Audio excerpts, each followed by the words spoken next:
progresiva de las Escrituras, es decir, una lectura basada en el progreso y desarrollo de los pactos en el Antiguo Testamento.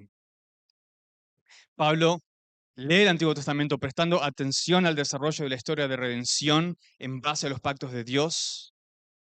Y podemos decir que si la historia de redención es un tren, entonces los pactos son el carril por donde el tren avanza. En su defensa de la justificación por la fe, Pablo desarrolla al menos dos puntos. Primero, la promesa de Dios a Abraham tiene prioridad sobre el pacto con Abraham. O en otras palabras, la promesa viene antes del pacto y el pacto rectifica la promesa. Podemos escuchar el énfasis en la promesa en Romanos 4, el mismo énfasis que vamos a ver en Génesis. Y segundo, el pacto abrahámico, el pacto con Abraham, viene antes o tiene prioridad sobre el pacto mosaico, el antiguo pacto. Pablo lee el pacto con Abraham a la luz de la promesa a Abraham y lee también el pacto mosaico a la luz del pacto abrahámico. Punto número 1. La promesa de Dios tiene prioridad sobre el pacto con Abraham. La promesa de Dios a Abraham tiene prioridad sobre el pacto con Abraham. Una de las grandes barreras en el argumento de Romanos es la figura de Abraham. Pablo sostiene que todos están bajo pecado y que nadie será justificado por las obras de la ley. Uno de los contraargumentos de parte de los judíos que Pablo anticipa es la pregunta, entonces, ¿cómo fue justificado Abraham? Abraham es una figura importante no solo en la narrativa del Antiguo Testamento, sino también en la teología, el culto y el diario vivir judío en el periodo del Segundo Templo. La figura de Abraham en el judaísmo del tiempo de Pablo propone la fidelidad a Dios basada en obediencia a la ley. Hay varios textos extrabíblicos del periodo que identifican a Abraham como un ejemplar de la fidelidad judía. Entonces, seguir en los pasos de Abraham es la manera de purificar a Israel y de volver a participar en la bendición de Dios. Pablo dice lo contrario. Ni siquiera Abraham fue justificado por sus obras. Si así lo fuera, Abraham tendría algo en que gloriarse delante de Dios. Pero ese no es el caso, dice Pablo. Para establecer la justicia por la fe, Pablo debe demostrar que Abraham, el modelo de fidelidad por excelencia, tampoco fue justificado por las obras de la ley. La lectura de Pablo de Génesis 15 y 17 en particular muestran a Abraham como ejemplar no de la obediencia a la ley, sino como ejemplar de fe en la promesa de Dios. Pablo cita Génesis 15, 6 en Romanos 4, 3. Creyó Abraham a Dios y le fue contado por justicia. Génesis 15, 6 es la culminación de una narrativa que comienza con el llamado de Dios a Abraham en Génesis 12. La narrativa sobre Abraham en Génesis comienza con una promesa. Haré de ti una nación grande, te bendeciré, engrandeceré tu nombre y serás bendecido, bendeciré a los que te bendigan y al que te maldiga, maldeciré. En ti serán benditas todas las familias de la tierra. Los próximos capítulos de Génesis desarrollan esta promesa en varias reiteraciones. Por ejemplo, cuando Abraham llega a Canaán por primera vez, dice Génesis 12:7, el Señor se apareció a Abraham y le dijo, a tu descendencia daré esta tierra, una reiteración de la promesa. Y luego en Génesis 13, cuando Abraham se separa de Lot, Jehová repite la promesa una tercera vez. Alza ahora tus ojos y mira desde el lugar donde estás hacia el norte, sur, oriente, occidente. Pues toda la tierra que ves te la daré a ti y a tu descendencia para siempre. Haré tu descendencia como el polvo de la tierra, de manera que si alguien puede contar el polvo de la tierra, también tu descendencia podrá contarse. Las diferentes reiteraciones desarrollan la promesa, incluyendo tierra, descendencia y bendición para todas las naciones. En Génesis 14 también tenemos una reiteración de la bendición a Abraham por parte de Melquisedec, la cual incluye la sumisión de los enemigos de Abraham. Y así llegamos al capítulo 15 de Génesis. donde Dios enfoca su promesa a través de un heredero de Abraham, el cual diría es la simiente de la mujer. Dios le dice a Abraham, si puedes contar el número de las estrellas así de grande, será, perdón, llegamos al capítulo 15, donde Dios enfoca su promesa a través del heredero, y en Génesis 15:5, Dios llama a Abraham a contar las estrellas del cielo y tenemos la promesa que ya conocen. Y ahí es donde viene 15:6. Entonces Abraham creyó a Dios y le fue contado como justicia. Entonces, en nuestro bien corto resumen de Génesis, podemos observar que el autor de Génesis, Moisés, escribe y desarrolla la narrativa de Abraham de tal forma que la promesa de Dios a Abraham es resaltada y puesta en primer plano a través de la reiteración y el desarrollo de la promesa culminando en Génesis 15. En otras palabras, Moisés mismo resalta la prioridad de la promesa antes de introducir el pacto de Dios con Abraham en Génesis 15, luego 17. Mi argumento es que Pablo en Romanos 4 está leyendo Génesis de la manera que Moisés quiere que lo leamos, prestando atención a la intención del autor humano. Es la intención de Moisés resaltar la prioridad de la promesa sobre el pacto. Pablo no sobreimpone su lectura del texto, sino que deja que el texto de Génesis mismo marque los términos de lectura e interpretación. El pacto con Abraham no aparece en la narrativa hasta Génesis 15:12. Moisés establece y desarrolla la promesa de Dios a Abraham en detalle antes de introducir el pacto. La promesa es el fundamento del pacto y no el pacto el fundamento de la promesa. Y este, creo yo, es el punto principal de la narrativa de Abraham en Génesis. Y es el mismo punto que Pablo desarrolla y enfatiza en Romanos 4 para apoyar la justificación por gracia a través de la fe en Cristo, aparte de la ley, haciendo énfasis en la promesa. Moisés entonces resalta la prioridad de la promesa sobre el pacto y de esa manera define la función del pacto en relación a la promesa. El pacto con Abraham en Génesis 15 contiene la promesa ya en el versículo 18, cuando Dios dice, a tu descendencia he dado esta tierra. Entonces la función del pacto abrahámico en Génesis 15 es proteger la promesa que viene anteriormente. El pacto funciona como un capucho, podemos decir, o un caparazón que guarda la promesa mientras la historia de redención sigue avanzando. En Romanos 4:9, Pablo gira su atención de Génesis 15 a la confirmación o ratificación del pacto abrahámico en Génesis 17. Pablo no interpreta, creo yo, dos pactos diferentes en Génesis, sino que Dios confirma el pacto de Génesis 15 a través del signo de circuncisión en Génesis 17. La circuncisión, creo yo, es seguramente una de las obras a las cuales Pablo se refiere cuando pregunta en Romanos 4:2 si Abraham fue justificado por las obras. El punto de Pablo es que Abraham no fue justificado por la obra de circuncisión en Génesis 17, sino por su fe en la promesa de Dios en Génesis 15.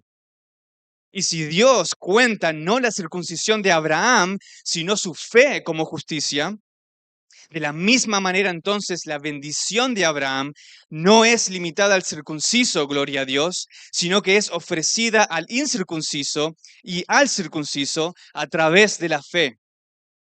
La bendición prometida a todas las naciones en Génesis 12 es establecida no en el pacto de circuncisión de Génesis 17, sino en la promesa de Dios a Abraham en Génesis 15. Por fe, Abraham es el padre de todos los que creen sin ser circuncidados y el padre también del circunciso, quien sigue en los pasos de la fe de Abraham. La prioridad de la promesa sobre el pacto en Génesis 15 y 17 demuestra, de acuerdo a Pablo, que la justificación es por fe, aparte de las obras de la ley, comenzando con Abraham mismo. Punto número 2. El pacto abrahámico, el pacto con Abraham, tiene prioridad sobre el pacto mosaico o el antiguo pacto, el pacto de Dios con Israel en Sinaí. Implícitamente, Pablo desarrolla también no solo la relación entre la promesa y el pacto con Abraham, sino también la relación entre el pacto con Abraham y el pacto con Israel en Sinaí, el pacto mosaico, antiguo pacto, donde la ley es establecida. Pablo nos da un indicio en Romanos 4:2 que él ya tiene en mente no solo el pacto abrahámico, sino también el pacto mosaico, cuando se refiere a las obras en el plural y no solamente a la obra singular de la circuncisión. En Romanos 4:13, la referencia a la ley del antiguo pacto es más explícita. Dice Pablo, la promesa a Abraham o a su descendencia de que él sería heredero del mundo no fue hecha por medio de la ley, sino por medio de la justicia de la fe. Pablo entonces toma una vista más amplia y panorámica en su argumento para demostrar que la promesa de Dios a Abraham no solo viene antes del pacto con Abraham, sino también antes del establecimiento de la ley en el antiguo pacto.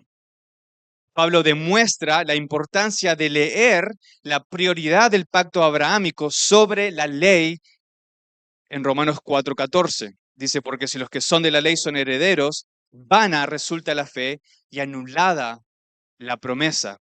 Es decir, si el pacto mosaico tiene preferencia en nuestra lectura del Antiguo Testamento, entonces la promesa establecida por la fe en Génesis 15 se anula.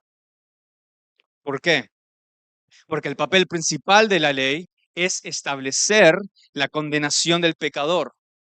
No es la única función de la ley, pero es la principal.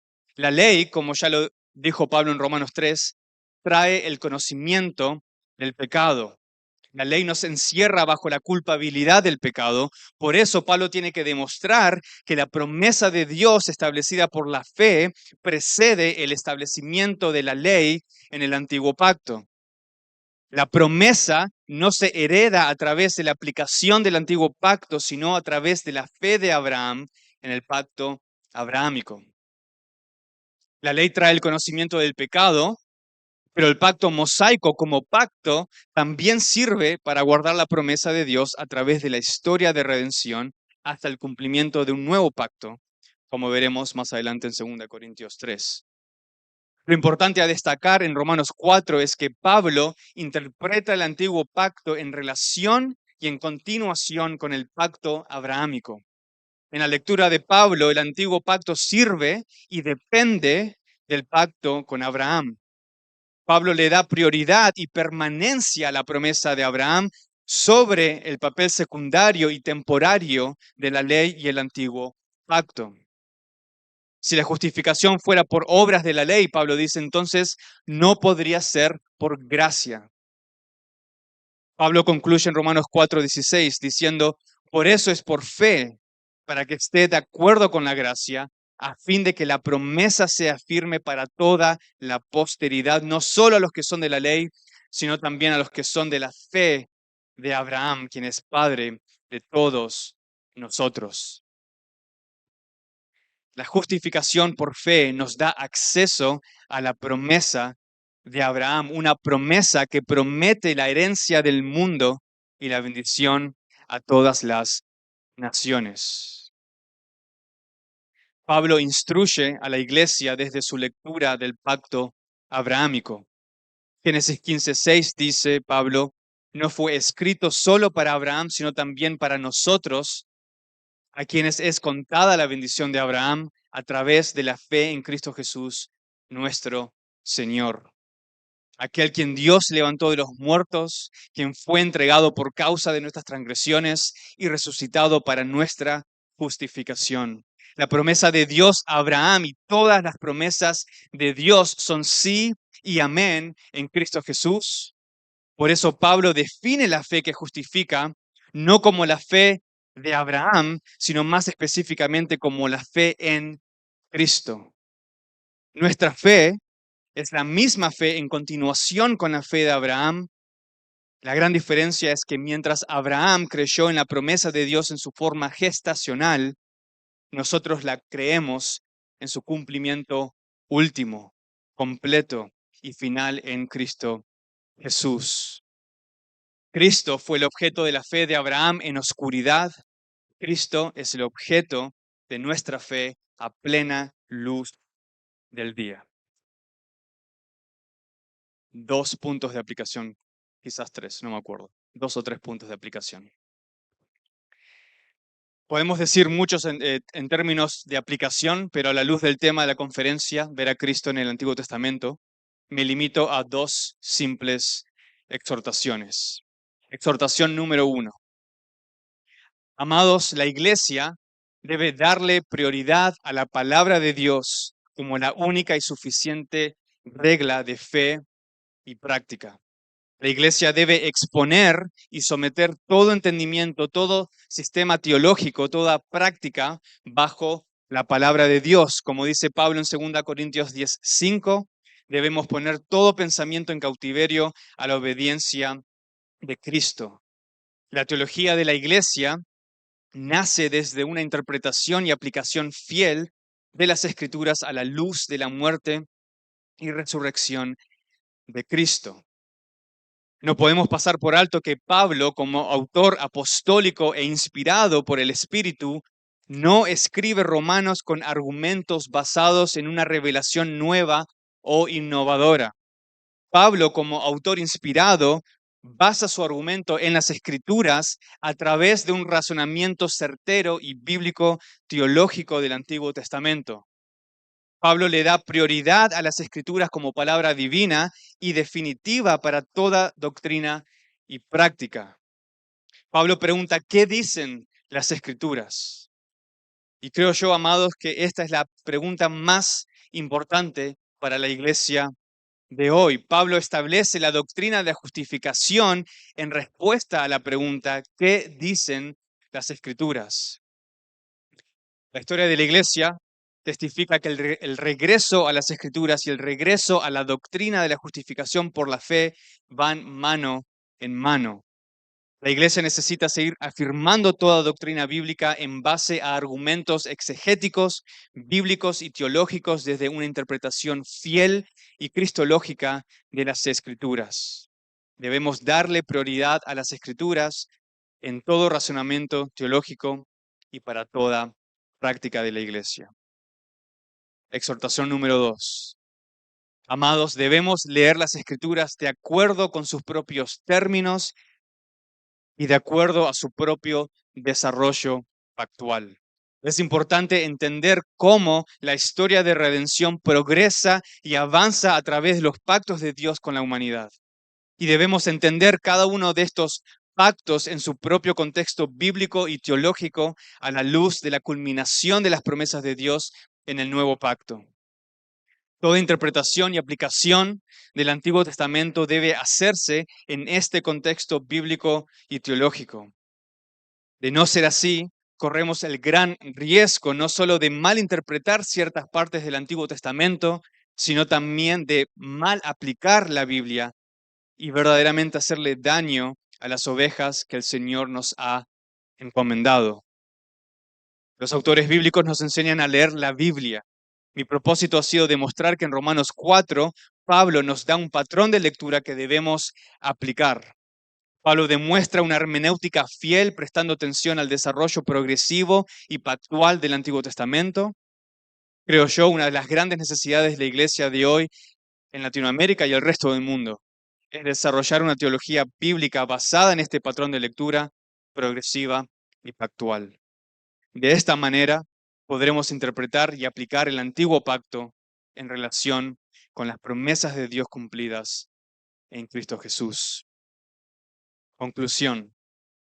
Lutero tenía razón. La iglesia se sostiene o cae en la doctrina de la justificación por la fe sola. Al mismo tiempo, la doctrina de la justificación por la fe se sostiene o cae en una lectura fiel, no solo del Nuevo Testamento, sino también del Antiguo Testamento. Iglesia, debemos seguir trabajando en desarrollar una teología bíblica fiel para que la iglesia pueda leer las Escrituras de acuerdo con la intención de sus autores humanos y la intención del autor divino. dando prioridad a las promesas de Dios y su culminación plena en Cristo Jesús. De una lectura fiel del Antiguo Testamento depende no solo la doctrina de la justificación, sino también la iglesia misma. Gracias. Dios te bendiga. Realmente es un privilegio para nosotros que puedas escuchar el mensaje de la palabra de Dios. Esperamos que Dios obra en tu vida grandemente a partir de lo que puedas escuchar y aprender a través de este sermón. Sin embargo, creemos que solo este sermón es insuficiente y no debería de suplantar por ningún motivo tu asistencia a una iglesia local. La iglesia local es el medio por el cual Dios obra en la vida de su pueblo. Te motivamos a que busques una iglesia sana donde congregarte o puedas contactarte con nosotros en nuestras redes sociales para que nos puedas visitar. Será un gusto poder servirte y que podamos juntos adorar a Dios en comunión con sus redimidos mientras aprendemos de su palabra. Que el Señor te bendiga.